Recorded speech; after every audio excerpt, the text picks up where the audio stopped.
Bienvenue dans cette première séance de cours pendant laquelle nous allons nous demander quel est le sens du mot salut aujourd'hui pour nous et nos contemporains.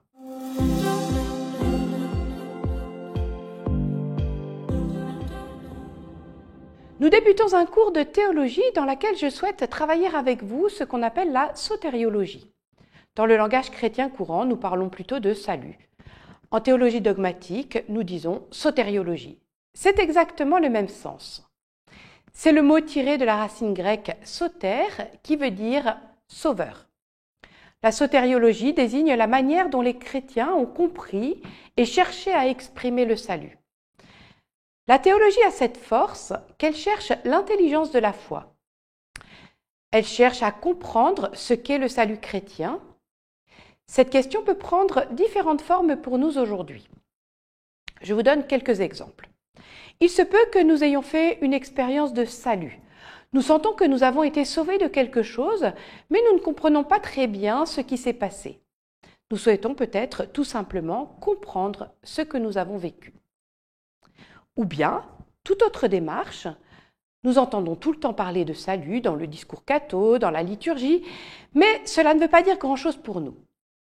Ce cours est là pour ouvrir notre intelligence à cet aspect de notre foi qui reste encore obscur. Troisième démarche possible.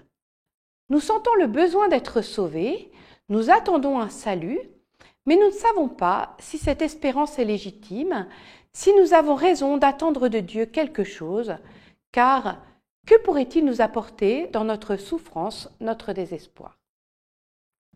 Enfin, autre démarche possible, à l'exact opposé de la précédente, tout va bien pour nous et nous ne comprenons pas du tout de quoi nous pourrions être sauvés. Pourquoi faudrait-il absolument, en tant que chrétien, attendre un salut? Je n'ai retenu que 4 attitudes au seuil de ce cours, mais il peut bien sûr y en avoir bien d'autres, de multiples variantes. Ce qui est absolument certain, c'est que le monde qui nous entoure n'est pas familier du terme salut, encore moins d'un autre terme, souvent attaché au mot salut dans le discours chrétien, qui est celui de rédemption. La rédemption, c'est le rachat. Nous nous pensons comme des êtres libres, pourquoi donc aurions-nous besoin d'être rachetés comme on le faisait pour les esclaves à qui l'on voulait donner la liberté? Salut, rédemption, rachat, voilà donc des termes qui soit sont convenus, c'est-à-dire qu'on les accepte comme des éléments de langage d'un discours tout fait sans les comprendre, soit obscurs, car ils disparaissent progressivement de l'horizon de notre discours et donc de nos pensées, et peut-être même de notre foi. Puisque le but de la théologie est de comprendre ce à quoi on croit, notamment pour être capable de dire sa foi et d'en témoigner, il me semble important de situer ce discours dans le contexte qui est le nôtre.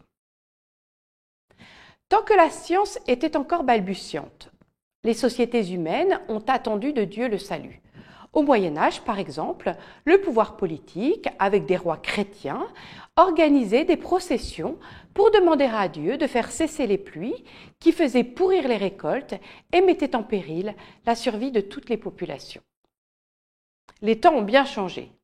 Il n'est pas sûr que nos contemporains attendent un quelconque salut de Dieu. D'ailleurs, a-t-on encore besoin d'être sauvés dans un monde où la médecine a fait tellement de progrès, les technologies surpassent de loin les pouvoirs humains? Si nous sommes malades, nous allons chez le médecin plutôt qu'à l'église, et nous avons raison. Le transhumanisme est la preuve que les êtres humains cherchent à répondre par eux-mêmes à leurs propres besoins.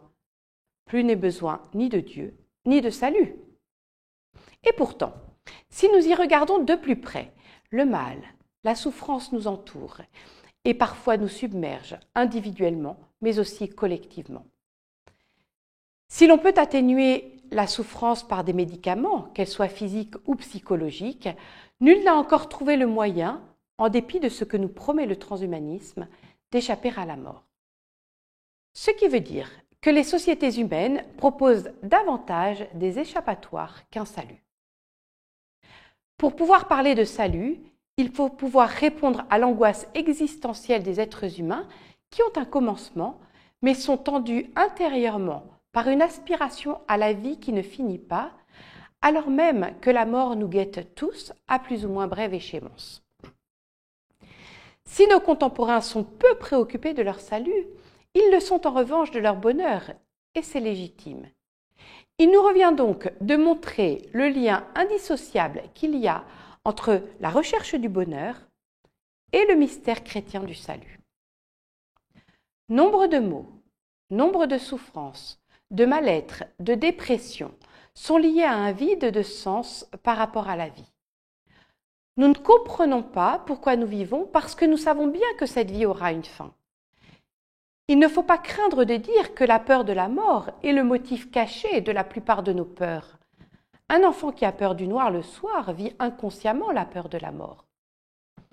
Or, et c'est là la beauté de ce cours, parler du salut, c'est proclamer tout simplement la victoire définitive de la vie sur la mort.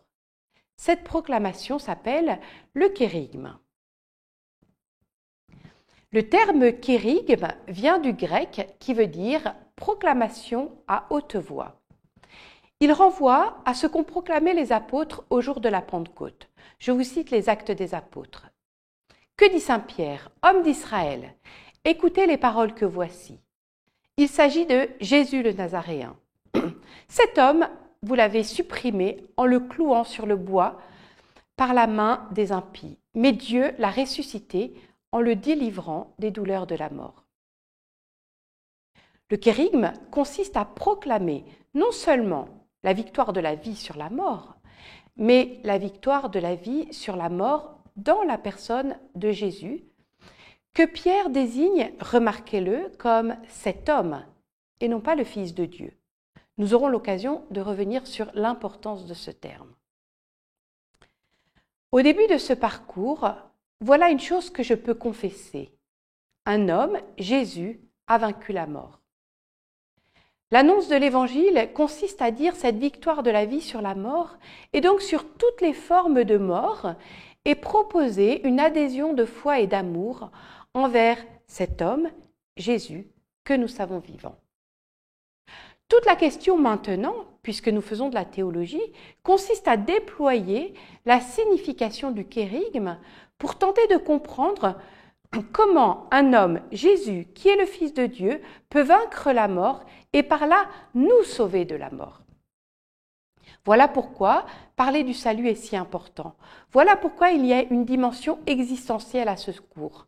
En comprenant ce qu'est le salut, je comprends mieux ce qu'est la vie et le sens de ma vie. Reprenons.